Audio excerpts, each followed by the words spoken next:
the power of saying more with less. I feel like I need to reread it. I've lost some of the lessons. It's good to see you, my friend. Thanks for having me, Leland. Thank you. Best sourced reporter, not only in Washington, but Mar-a-Lago as well.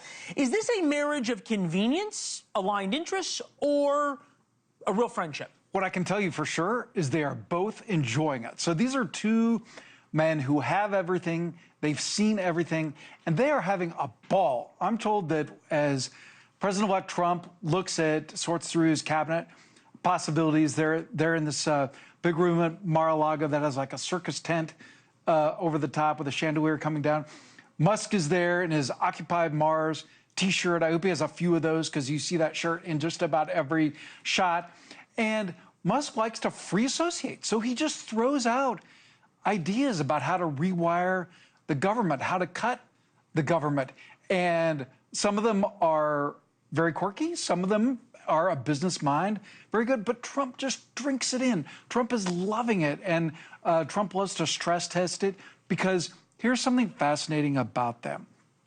Jim Vandehei and I are up on Axios with a piece called The Trump-Musk Mind Meld, and there's so many similarities. They understand the power of social media. They understand power. They both are rich. They both have had domineering fathers. They both have huge ambition, like real similar DNA, and so they've just hit it off.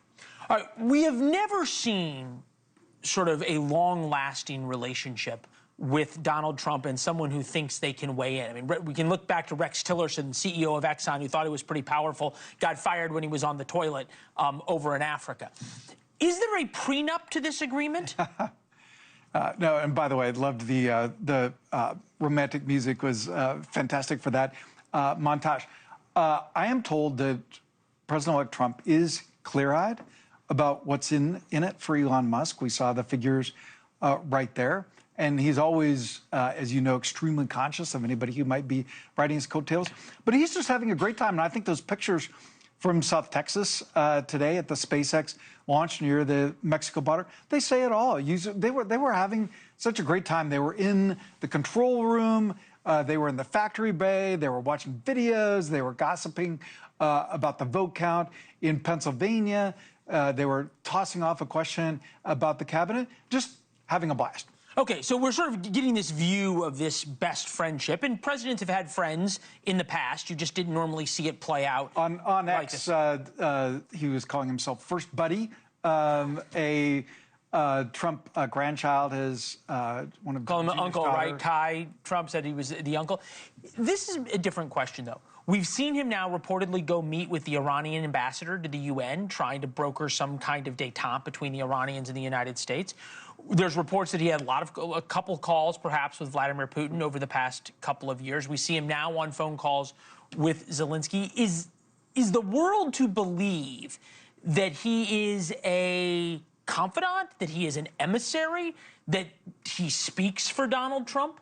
He's part of the administration? Well, Leland, you've covered him, so you know there's one person who speaks for Donald Trump, and anybody who thinks otherwise is going to be quickly disappointed. And so, for sure, confidant, right? They have this mind meld going. They know each other's minds.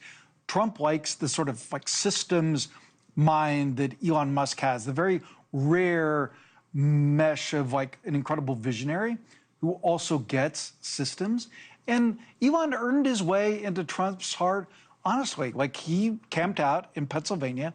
He smartly put his finger on some of the ways that they could improve their turnout there, helped in that state, which at one point we might have said could be a vital state. And like all of that has proved his worth to Trump. And Trump is liking his ideas. He's not going to use all of them. But as they look at how they are going to cut the government, shrink the government, rewire the government, I'm told, Leland, that the Musk instinct is basically to start with a blank page. That rather than look at who can we cut, he says $0 budgeting. At his companies, he says, who do we really need? Thanks for watching. Go to joinnn.com to find NewsNation on your television provider. And don't forget to click the red subscribe button below to get more of NewsNation's fact-driven, unbiased coverage.